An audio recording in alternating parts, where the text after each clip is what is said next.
আমি এখন দুধ খাবো,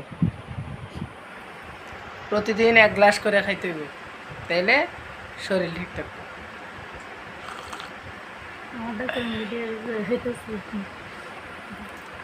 আরেকটা শাড়ি দেখা যায়, শাড়ি দেয়া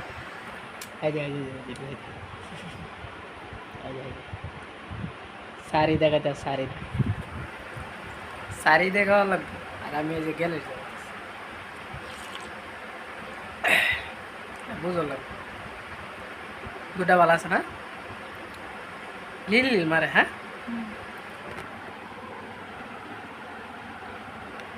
পুরো 1 গ্লাস।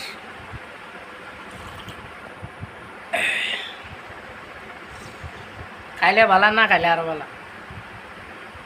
খালি বিমানও রাইবা না খাই খালি বিমানও রাইবা, তেলে শরীর ঠিক থাকতো, খাইতে হইব না, বালা মন্দা ভালো লাগতো না।